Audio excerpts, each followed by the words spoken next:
financial aid workshop that's being presented by Project Upgrads. I'm Luis Molina, the project director for this grant. This grant is a federal grant from the U.S. Department of Education.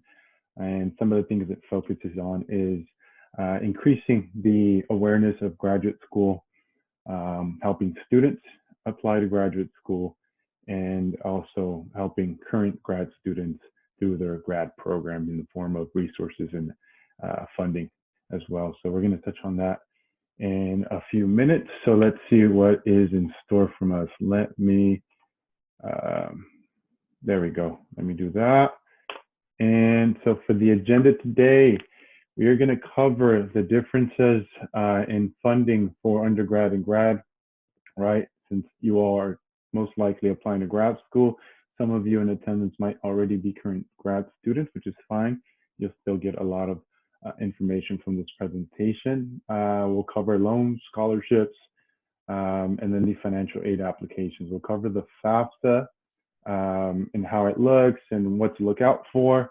The California DREAM Act isn't as popular, so we won't necessarily cover that in great detail, but if that's the application that you're applying for, and we'll give more information on that application later on, then I would just recommend to schedule an appointment. That might be a little bit more helpful with Arely, who you'll meet later on down the road. She'll introduce herself when she takes over, just so that this presentation runs a little bit smoother than having too many breaks. With that being said, questions too. Hopefully you can type in your questions. We'll have a time slot for questions. So again, so that this presentation runs smoothly. And then lastly, because we are grant funded, we have to do some surveys. So we will greatly value your input. We use those surveys to prove that we're actually doing what we said we would do, right? Or else we won't get funding. And two, we want to make sure that we're covering the information that's needed and that you all find beneficial. Okay, so think of this as an overview. You'll get to ask some questions. And if anything, I encourage you to set an appointment or email our grad advising email if you have any further questions after this presentation. So that being said, let's get started. The funding at the grad level, you're going to see is more limited than undergrad. So in undergrad, a lot of you had, Pell Grants, you had Cal Grants, you might have had a scholarship from Cal State Fullerton, right? Now at the grad level, it's very, very limited. There is no federal help, excluding loans. Loans is the only federal money you can get that we'll cover in detail later, right? There is no Cal Grants, Pell Grants, things like that. There is, however, a state university grant. That's state money. That's state free money that we'll cover in a second. As you can see, right, you're still supposed to do a FAFSA or a California DREAM Act, regardless if you're an undergrad or grad, right? And you still qualify for loans. Federal work study is something that's kind of different at the grad level. There isn't, again, like I said, there isn't any federal aid unless it's a loan. So federal work study per se is no longer a thing for grad students, but there are assistantships, as you see on the right. Graduate assistantship can be anything, it can be administrative work that you're doing for an office. A teaching assistantship can be where a grad student teaches lower division courses, like entry-level courses. Research assistantship can be when you're just helping a professor in the lab, or you're helping a professor with the research, coding, things like that. But essentially, it's a part-time job, and that you're getting paid for, you're getting a check for. Again, you can use that, right, for your tuition. You can use that for your expenses. So that's what it becomes more of. And which in some cases it's good, because what I see a lot of students coming into grad school, they might have a job because they've had a job forever, right, in high school, which is fine. But sometimes that job that they have, that they rely on financially, isn't necessarily related to their field. It might not be able to help them that much get to the next career, right, job that they want. So this is a good thing to explore because grad assistantships, teaching assistantships, research assistantships can give you some work experience related to your field. So that's something that you might consider, right, in grad school, saying, let me see if I can secure one of these. Maybe I can leave my other job for this, and maybe this is enough for me to work during grad school and get some experience. Okay, give me 1 second. Something popped up. There we go. Loans. So loans. Let's get these out of the way, right? They're terrible. It's a necessary evil, I guess, per se. So some of us will have to pull out loans. That's just the reality of it. But let's make sure that we know what we're getting into, right? So at the grad level, like I said, the only federal help, right, is a loan, and it's the unsubsidized Stafford loan. There isn't a subsidized loan anymore, right, as it was in undergrad. In undergrad, that subsidized loan, the interest that's accruing gets paid by the government or gets forgiven, whichever the two terms you want to use. But the unsubsidized, now interest is accruing, so you're going to have to pay the loan back plus the interest that accrues. Okay, and the plus loan for grad students is something that's there if you need it. Most won't. There's a certain limit of aid that you can receive as a grad student for the year. That's $20,500. That's a lot of money that I've never seen someone kind of get to the limit. But that's why that federal direct plus loan plus is there to help in case you're in that situation. But again, that's a huge amount of money. I've never seen someone with that issue, right? $20,500 is more than enough. However, that limit is there because they're assuming that some grad students, and I'm sure that happens somewhere, use loans to fund their tuition, their expenses, their books, right? They're not working, so they use that for everything. So that's why that limit is there. But like I said, I find it hard to believe that someone would need that much money. So we got to be careful. Private loans are available as well, but that's just a loan that you get at a private financial institution like Wells Fargo, Bank of America, things like that. So those are usually there for students that don't necessarily qualify for the federal loan. Okay, if you want to know more in detail, definitely make your way to the financial aid website. They'll state this in a lot more detail. Okay. So loans, we covered loans. Now let's cover the making sure that we're responsible when we borrow, because as some of you may be aware, this is kind of a big crisis, right, in our nation, student loans and the debt, right, that's owed. So you got to be careful. You got to make sure that you're using your loan for school related things. Of course, food is school related. You have to eat, gas, but you kind of have to be realistic, right? I need this much and this much. Shouldn't pull out loans and use them for vacations or spring break, things like that. Again, we're not telling you what to do, but we're just saying be mindful of that, because in the end, you're going to have to pay them back.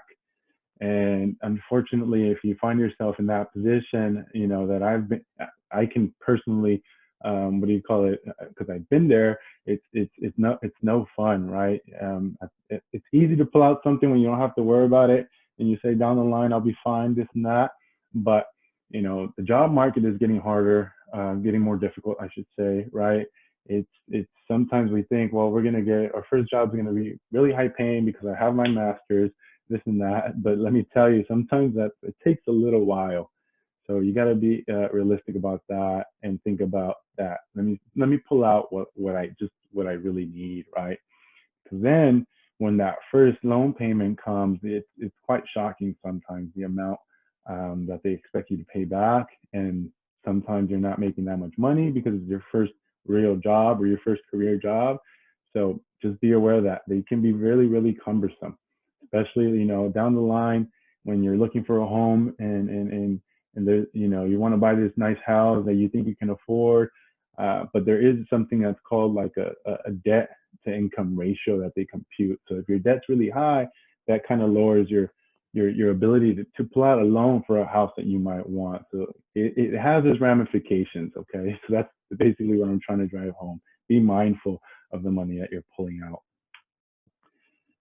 Repayment for these loans, just know that you do have 6 months after you graduate as a grace period, right? Just letting you get settled, letting you get a job.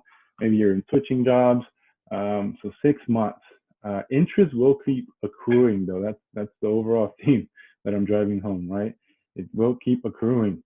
There are some payment plans that can help you that are income driven. You see two there at the bottom. They're basically both based on your income, obviously, right? The name, but they tend to calculate your household, what do you call it? Your household credits differently. So you really have to figure out which one's going to work best for you. And for that, you go with your lender, whoever you chose as your loan lender. You can call them and chat to them about that, which one will work out best for you. There are some loan forgiveness programs for those that are going into like government jobs, right? Schools, police, firefighters, things like that, teachers. So the first one, right, the public service loan forgiveness, you have to be working full time for a job that qualifies. It's something that you apply for, so don't think it just kicks in automatically. And you can combine these with the income-driven plan. So you can pay, according to your income, and then every payment could be going towards this forgiveness program, which the first one, right, it says make 120 qualifying payments, and then your loan, whatever your balance is, gets forgiven. But I do want to make you aware that 120 payments is not about, it is 10 years of making payments. So it's quite a long time still. And you have to make sure your payments are on time, that you never miss one, or else you get disqualified from that program. The teacher loan forgiveness program is, like its title states, right, for teachers, full time. The one thing you do have to be aware of is that they want the teachers to be teaching what they're actually credentialed in, and sometimes that's an issue. So that's something to watch out for. There's two different ones. There's one that, I think teachers do qualify for the public loan forgiveness program as well. You have to read that in more detail. But there's another one that also kind of, if you do teach for 5 years or something like that, they forgive a certain lump sum of your loan. So for more info on that, because we're not experts, is travel to studentaid.gov, and you can find some more info there. If you need help finding it or anything like that, or clarification on something, feel free to reach out. We'll try and help wherever we can. All right, now free money, right? This is a lot better. Let's change the tone of this conversation. Free money. So there are some scholarships available at Cal State Fullerton. There's a few. I'm going to present two that are most applicable to newly admitted grad students, which I assume a lot of you will be. So the first one is the Elevar Scholars Program. This was something that was left from another grant before this grant. So the Office of Grad Studies took over. The Office of Grad Studies is an office that we work with really closely because we work with grad students, right? So they used to give $2,000. That might have changed now with everything that's going on, right? Budgets are being cut. But so now you can expect somewhere around maybe $1,000 to $2,000. You can head over to their website to see when they open up again. I know the deadline is in spring. I think it's around April or May, but they haven't put out the new application yet. What's really cool about this program is that it's looking for students that are could really benefit from the money. With that being said, it's for students. This is a need-based scholarship, so it's not for merit, which a lot of scholarships are, right? They're like looking at your GPA, making sure you have like a 2.0 or higher, this and that. This one will not look at your GPA. It's more looking at your personal statement and your letter of recommendation. So it's just one letter of rec, which is pretty, it's pretty manageable. And so for those that are applying for fall 2021, if you are interested in this, you should definitely apply, even if it means that you haven't heard back from your program yet. That's fine. You can still apply. If you get selected as an Elevar scholar and you get admitted into your program, then you'll get that money, right? You have funding secured for your first year of grad school. So don't miss that deadline because you think, well, I'm not in grad school yet. This is one of the few scholarships that allows students to apply early in case they get into grad school. All right. So another one like that you should definitely, right, take advantage of it if you're applying for grad school is the Palante Fellowship Program. So this one is under our funding, this current grant. And again, it's a need-based scholarship. It's not for merit. Again, no GPA, minimum requirement. All we ask is one application form, and it's a questionnaire. So we don't, at the end, there's 2 questions, open-ended questions that you can answer with a few sentences. So we don't even ask for a full-on personal statement.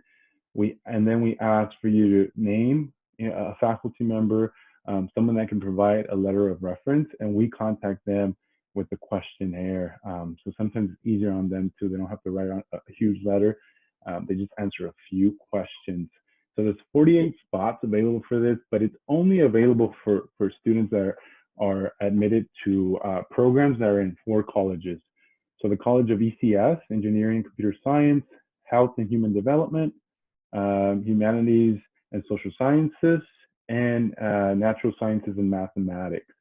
Okay, so for those 4 colleges, we award 48, so that's quite a number, right? It's a significant amount of students that are getting this funding, but not only that, they also get some career development opportunities. It's a fellowship, it's a program, right? They meet with their cohort. Like I said, those 4 colleges create 4 cohorts.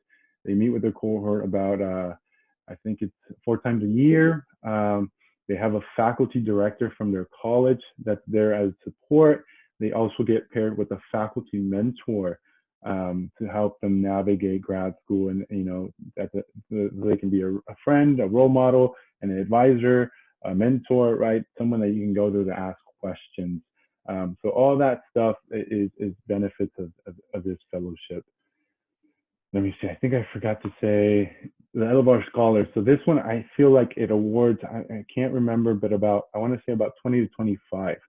Okay, so keep that in mind. Both of these have a significant amount of funds available for students.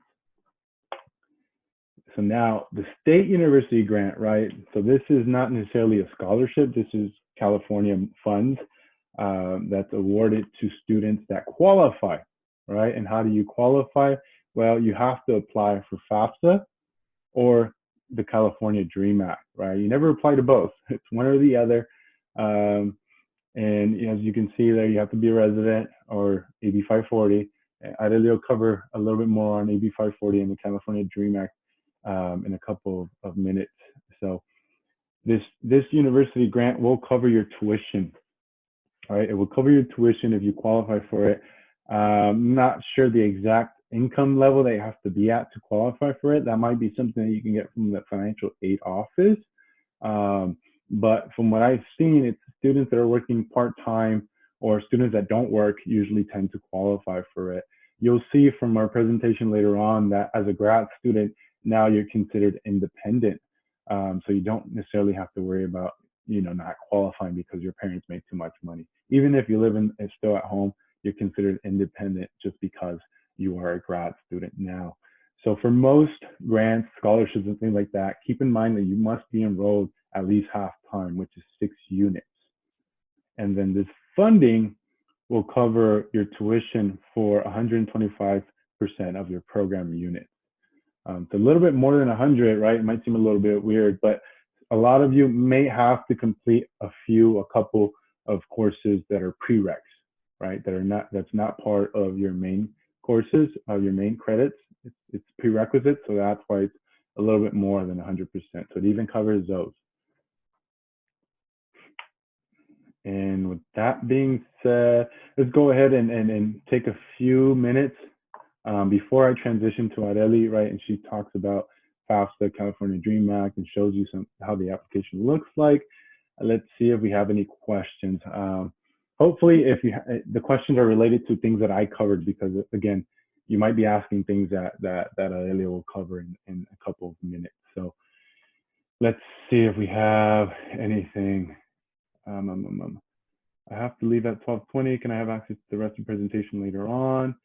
Yeah, so like I said, our webpage will have, you can access our YouTube channel through our webpage, and we'll upload this as soon as it's done.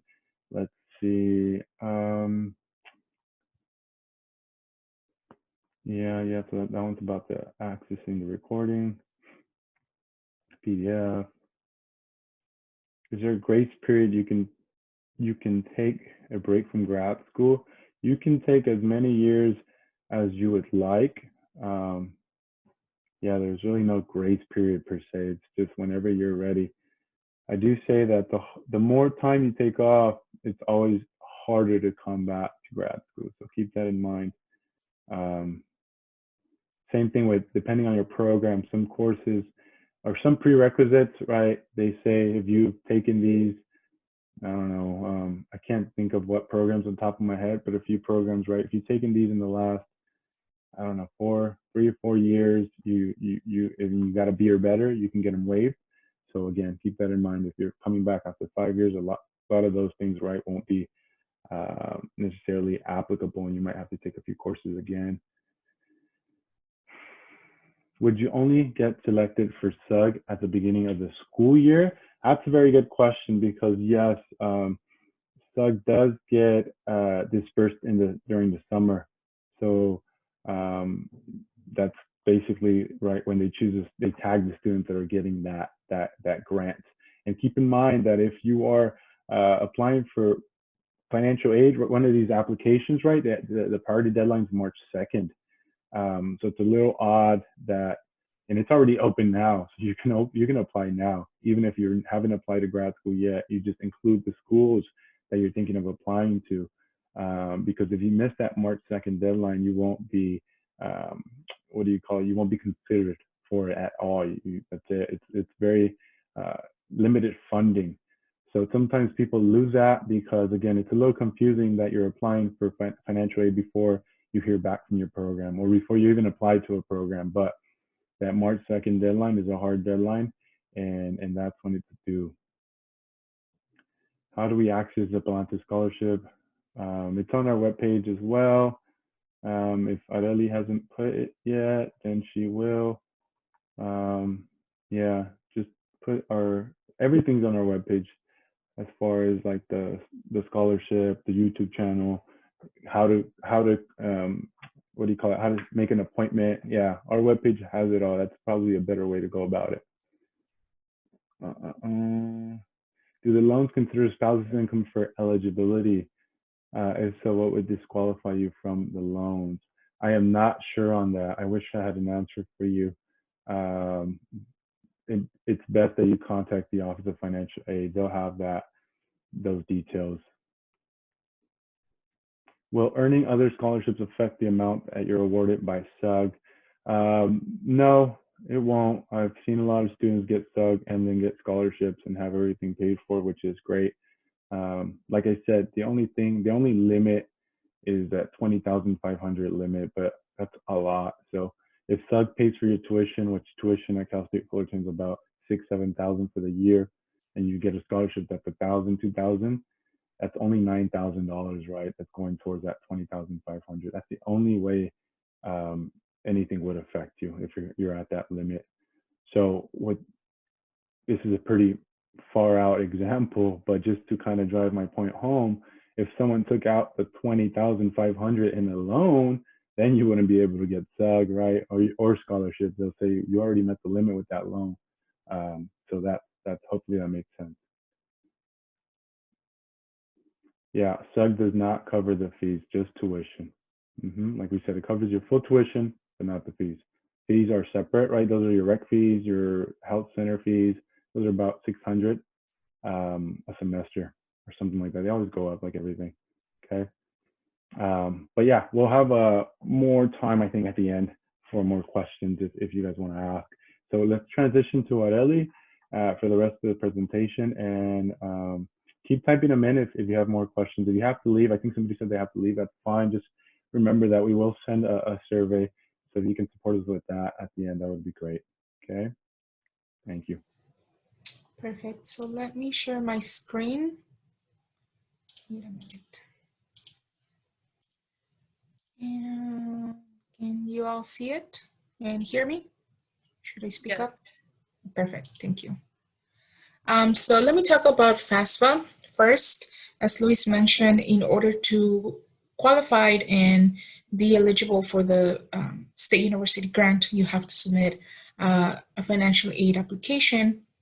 And some of you may have to submit FAFSA, and some of you may have to submit the California Dream Act. So first, FAFSA is for those who are U.S. citizens or U.S. legal residents. You have to have a valid SSN. In order to be eligible for the state university grant, as we mentioned, you have to submit the application by March 2nd.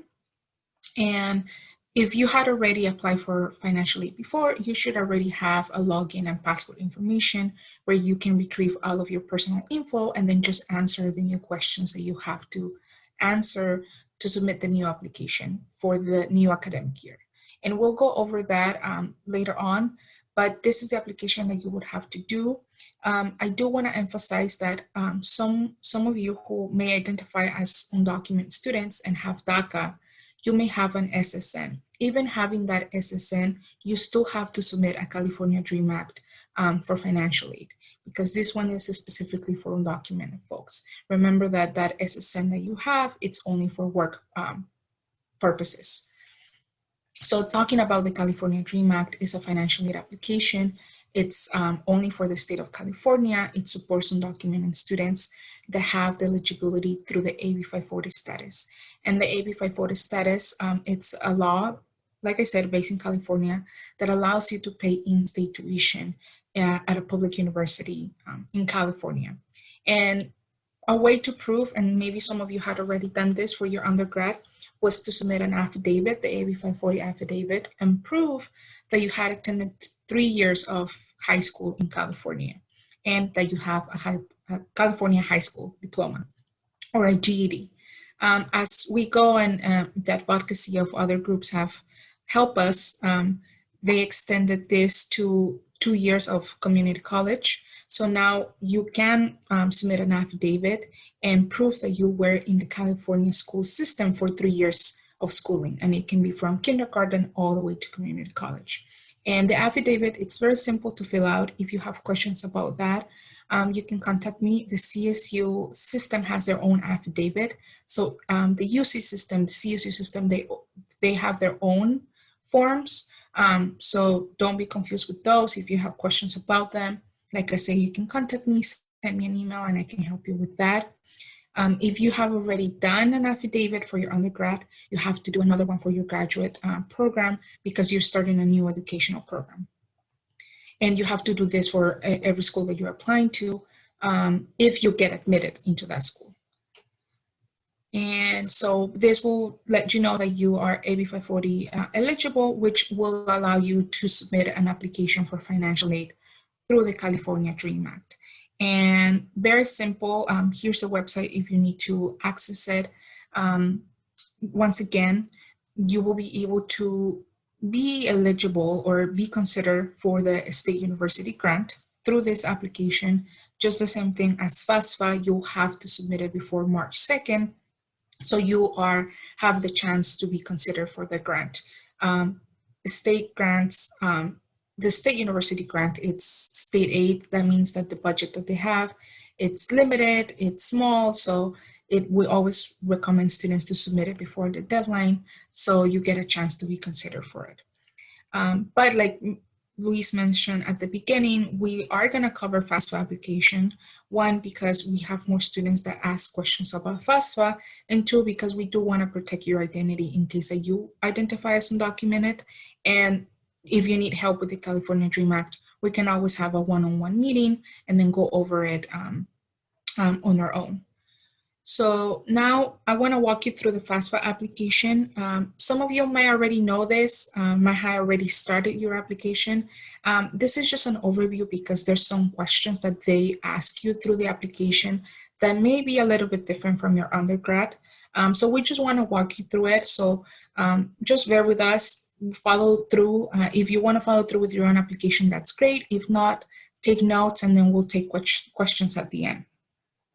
But for now, I just want to show you what the login looks like. I'm going to have one of my colleagues to log in right now. And I'm just showing you this because I do want to protect her private information, and I don't want all of that to be on the screen. But she's doing this as I'm speaking, so she's logging in. For those of you who have a financial aid application before and have a login information, you will click on the login and then move with the process of it. You would have to click that you're a student.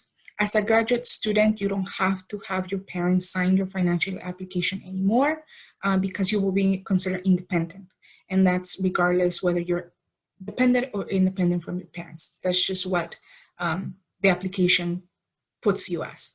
So click, I am a student. Please accept the warning or the disclaimer. You can read it on your own. But just make sure that you accept, because otherwise the application doesn't let you move forward.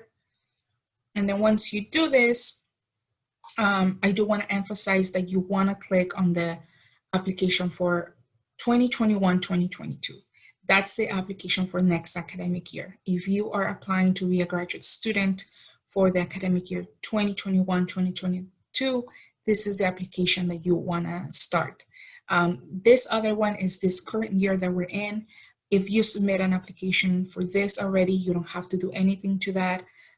If you submit one through this, you will not be considered for aid for next year. So make sure that you click the one on the left-hand side of your screen. And then it's gonna create a key. You have to create a key. That's just for security. Like I said, a lot of private information goes into this application. So just make sure you write the key somewhere safe and that you will remember it, because if you don't finish your application at once and you have to save it, when you log in again, they will ask you for the key. So just make sure you have that handy. And then once you start your application, you will see this sort of like frequently asked questions links. You can go them on your own. Ask any questions that you may have that are generic to the application. You can click on them before you start your application. And then you'll see that once you look at all these links, or even if you want to skip them, you click next.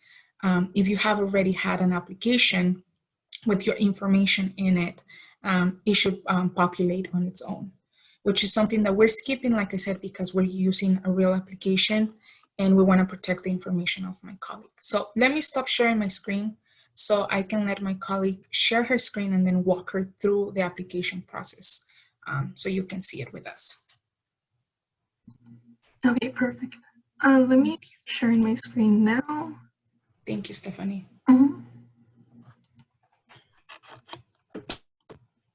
Okay, could you see it? I think it's still loading. There you go. I can see it. Okay, perfect. Can you all see it? Thumbs up. Yes. Perfect. So once you've passed all the information, address, email, social security number, you will land on this page. And this is information that they need to know if you're a California resident, if you live in California for 5 years. So of course, depending on your situation, you will click yes or no. Always remember that if you have not lived in California for 5 years, you will be considered an out-of-state student and you will have to pay out-of-state tuition. So in this case, we're gonna assume that the student has lived here for 5 years. So please click yes, Stephanie, thank you. And then can we see the drop down? Of course, this depends on your situation. If you're a US citizen, you'll click US citizen. If you're a legal resident, someone who has a green card, then you will click the second option, which is no, but I'm an eligible not citizen. In this case, we're gonna assume that the student is a US citizen. And then we can go to the next page.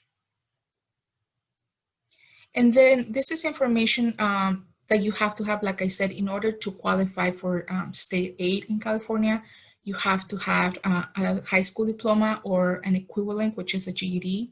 In this case, we're gonna assume that the student has a high school diploma, so we can click on that one. And then this question is very important because it's asking you, what are you gonna be working in the next academic year? And for those of you who are applying to graduate school, you will be a first-year graduate student. So we're gonna choose college graduate or professional degree, right? If you are an undergraduate, you may still be in your second, third year of undergraduate, then you pick that option. But if you're an incoming student, as a graduate student, you click this option. And if you're a returning graduate student, you also click this option. Thank you, Stephanie. And then by this time, when you apply for financial aid and when you apply for graduate school, it is assumed that at the beginning of the academic year 2021, you will have already a bachelor's degree in hand. So this answer, you will answer yes. And what will be your college year? Go ahead, show the menu, Stephanie, please. And like I said, if you're incoming, you will choose first year college graduate professional. And if you're continuing, meaning that you're in your second year of graduate school and you're applying for financial aid, then you'll choose continuing graduate professional. Like I said, in this case, we're assuming that the student is an incoming graduate student. And then, like Luis mentioned at the beginning of the presentation, federal work, it's not applicable for graduate students. So it doesn't matter what you answer to this question. Answer whatever you feel like. I'll let the student choose whichever option, but it's not going to affect your financial aid. It's just they're going to overlook this answer. And then we can go to next. And then this is personal info, demographic information, whichever applies to you. And we can go to the next one. And then this one, we're going to skip for now, but it's up to you if you want to share your driver's license. We've noticed that if we don't fill it out, it doesn't prevent us from submitting the application, but it's up to you if you want to do it. But for purposes of this presentation, we're going to skip it. And then this is also personal information, demographic information. They want to know if you were part of the foster system and the grade, the highest grade of schooling that your parents have received. So personal information, like I said, feel free to answer it, what is best applicable for you. For us, we're going to skip it because we're not submitting this application, so we don't have to answer this right now. So you can go to next, Stephanie. And some of you have already received financial aid through the FAFSA for undergraduate. So if you have received federal financial aid, I'll say put yes. And then this is something that you will have to answer truthfully for the purposes of this presentation, like I said, and for the student that we're implying, we're going to answer no. And then when you do that, it gives you a legend of what this means, right? It means that you will be eligible. So we'll go to next. This is personal info, like I said. So now you have to input, since you said that you're a graduate from high school and you have a high school diploma, they want to know from which high school did you graduated. So if you can fill that out, Stephanie, for us.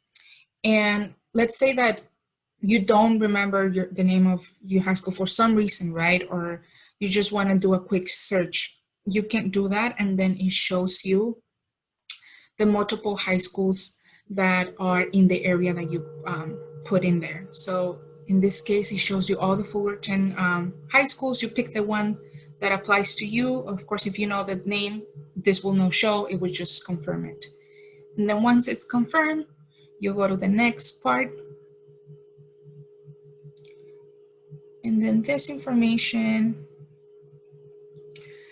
this is important because this information will go to the college that you're applying to for financial aid. So if you're a first incoming student, you will put yes, you know the federal code. If you don't know it, you can find it in the financial aid website of the school. In this case, we do know it, and it will be Fullerton. We're assuming that the student is applying to graduate school for Fullerton. You can put up to 10 schools. You can apply to up to 10 schools for financial aid with this application. If you have multiple schools that you're applying and you don't know where you will be admitted, you'll list them there. If you're a returning graduate student and you're coming to Fullerton, you have the chance to delete all the other options and just leave Fullerton as your main school that you want this application to go to. So when it's verified in the system, the federal code worked, it's confirmed, we can go to the next section. And for this one, they're asking, right, they do want to know your situation as a student. Will you be living at home, off campus, in campus? Since Fullerton is a commuter school, usually students put either with parents or off campus. In this case, we'll just put off campus. But like, again, this is about your situation. What will be your situation then? You'll choose that. Once you do that, you can click next. And this is also important because, as you know, when you do your taxes, you have to pick with your marital status, right? In this case, we're going to assume that the student is single, but you have the options. If you're married or you've recently married, you can choose that. And then we can do next. And then for this one, like I said, personal to you, whether you will have children or you have dependent people under you, you can answer that truthfully. In this case, we're going to assume that the student doesn't have any dependents and they don't have any children, so we'll answer no for both. And we'll go to next. And then you see that it populated the answers for you, your household size. And just the bottom, you'll have to answer. If you're the only person in your household going to college, you'll answer 1. If there's more than 1, of course, you put the number of people that are going to college. In this case, we'll assume that it's only 1. And then we can go to next. And then this one, as you see, and as Luis mentioned at the beginning of the presentation, you will be considered independent. And that's regardless whether you are part of your parents' taxes or not. If you want to share your parents' tax information because you are dependent under their taxes, you can answer yes, and it would allow you to answer those questions. But in this case, we're just assuming that the student is already dependent, and we're going to answer no. So by answering no, the application would automatically skip the 2 next sections. So you can show them, Stephanie, by clicking next. And then you see there's no check marks. The application automatically knows you will not answer that, so that's completely fine. And then this information is about your 2009 IRS taxes. By this time, I'm assuming that most of you had already done your 2009 taxes, so we'll put already completed. And then how you filed your taxes, right? Like I said, some folks might already gotten married this year, or there might have been a situation there where you may have gotten separated, or whatever it is your situation, right? But you click the 1040 IRS because that's the income form that you file when you do income taxes. If it's the other options, that you click the other options. And then that one, once again, if you file single, if you file, if you were married, if you file as head of household, you choose the one that applies to you. In this case, we'll do single. And then once you answer this, it will give you a chance to link your IRS information with your application. And this way, you don't have to fill out manually all the information that you have to do, that they ask you from your tax info. And I do want to emphasize that these are the 2019 income taxes. The situation might have changed because of the pandemic. Some of you may be unemployed, or you might be making less money now that you were making in 2019. You can send an appeal to the financial aid office, letting them know that your income has been adjusted and that you're making less money. So that way, when they're looking at your application and they're considering you and calculating whether you qualify for the state university grant, or if you are going to qualify for loans, that they know that there has been an adjustment. And I'll put, once we're done with this, I'll put the link where you can find the form and where to submit it. And once all this is linked and you link your taxes, you'll be able to sign and submit, get a confirmation, and then you're done. So we can do questions.